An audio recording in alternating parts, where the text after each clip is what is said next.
말씀을 많이 듣게 되었는데요. 그런데 안경을 낀 친구들 중에는 스마트폰을 사용하지 않는 친구들도 많아서 저는 분명히 다른 이유가 있을 거라 생각했습니다.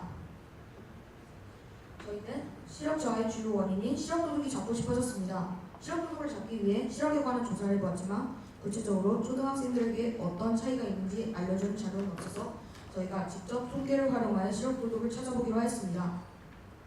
먼저 조사 대상은 2학년부터 6학년까지 총 295명을 대상으로 설문지 방식으로 설문을 진행해 보았습니다. 설문지는 사전 조사를 통하여 시력 저하의 주요 원인을 찾을 수 있는 총 10개 항목으로 만들어 보아 진행해 보았습니다. 대상자의 학년을 고르게 선정하고 설문지의 회수율을 높이기 위하여 저희는 담임 선생님과의 협조를 통하여 담임 선생님께서 설문지를 배포해 주시고 수고해 주셨습니다. 또 저희는 시력 교정도구 채용 학생들과 미채용 학생들을 비교 분석하여 시력 도둑을 찾고자 하였습니다. 사전조사에서는 스마트폰을 포함한 전자기기 사용이 시력 도둑이라는 의견이 가장 많았습니다. 시력 저하의 가장 큰 원인으로 39%의 학생들이 전자기기 사용을 꼽았고 나쁜 자세와 어두운 곳이 29%, 늦은 취침 시각이 17% 순으로 나타났습니다. 그런데 사전조사로 예상한 시력도둑과 설문조사로 밝혀낸 시력도둑이 같을까요? 저희는 시력도둑을 잡기 위해 첫 번째 시력교정도구 착용 현황을 살펴보았습니다. 전체 295명 중 40%인 119명이 시력교정도구를 착용한 것으로 나타났습니다. 학년별로 보면 2학년은 15%만이 착용한 데에 비해 5, 6학년은 50%를 넘은 것으로 나타났습니다. 고학년으로 갈수록 시력교정도구를 착용하는 학생들이 많아지는 것으로 나타났습니다. 두 번째, 이중적 역량에 대한 설문 분석입니다.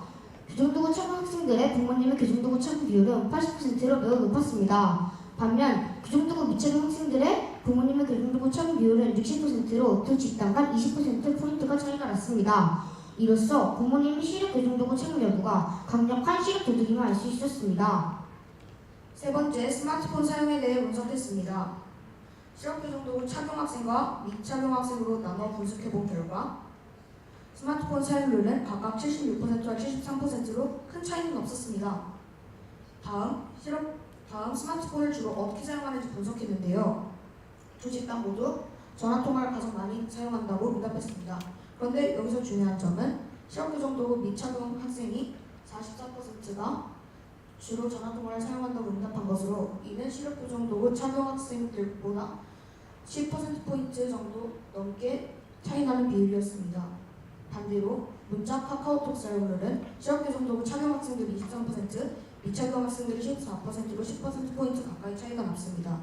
전화통화는 화면을 보지 않고 사용하는 것이고 문자, 카카오톡은 화면을 통해 블루라이트에 많이 노출이 되므로 화면을 활용한 스마트폰 사용 또한 시력도둑과 관련되어 있음을 알 수 있었습니다.